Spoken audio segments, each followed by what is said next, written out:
আমার এই যে বাইরে দেখতে পাইতরা তাই সাইকেল লইয়া পড়িয়া অ্যাক্সিডেন্ট করিয়া তানোর ফাওয়ার ওখানোর ভাঙ্গি গেছিল। ভাঙ্গার পরে তাই হসপিটাল গেছেন, মানুষের সাহায্য সহযোগিতা করিয়া হসপিটাল ফাটাইছেন। হসপিটাল ফাটানির পরে তান ফাওয়ার মধ্যে স্ক্রু সিস্টেম করিয়া স্ক্রু দিয়া রড বান্ধিয়া দিছিল। এখন হয়েছে কি তাই স্ক্রুর জায়গাটা ভাঙ্গি গেছে, ভাঙ্গিয়া কিন্তু রড উপরে দিয়ে উঠে গেছে। এখন তান মানে চলাফেরা করা সম্ভব হন না। এখন তা বগলি ইটা মানে ব্যবহার করটা করিয়া চলাফেরা করটা।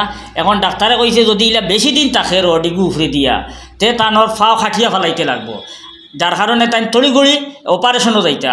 আর অপারেশনও যাইতে গিয়া তার কাছে তেমন পরিমাণ পয়সা নাই। পুরা ফ্যামিলির মানুষ লিয়া আমরা সামনে আপনাদের সামনে উপস্থিত হয়েছেন তার একটু সাহায্য সহযোগিতা করার লাগিয়া। আর বিশেষ করে মানে তান তেমন কোনো একটা ব্যবসা আসিন না। আগে মানে টুকটাক মানে স্যালাইন ইঞ্জেকশন হতা গেউ গিয়া মারতা, বাড়ি বাড়ি গিয়ে মানুষের মারতা। আর এখন তো মানে তান দ্বারা এই সম্ভব না দেন ওখান থেকে ওখানেও যাইতা গিয়ে এই সাহায্য করতা। এখন পুরা অচল হয়ে গেছেন। অচল হওয়ার কারণে আজকে আপনাদের কাছে আইয়া তাই সাহায্য চাইতরা, আমরা সারা কাছে সাহায্য চাইতরা। আমরা সারায় আপনাদের মিলিয়ে আল্লাহ আস্তে তানে সাহায্য করতাম। ফোনপে, গুগল পে, স্ক্যানারের মাধ্যমে যেন জেলা ফারি তানে সহযোগিতা করতাম। তার নম্বরে যোগাযোগ করিয়েও আপনারা সহযোগিতা করতে পারবা। আল্লাহর আস্তে হরুতা গুন্তর বাই সাইয়া পরিবারের বাই সাইয়া আপনারা তান্ডে একটু সাহায্য করেন। আপনাদের কাছে আমার অনুরোধ থাকবে।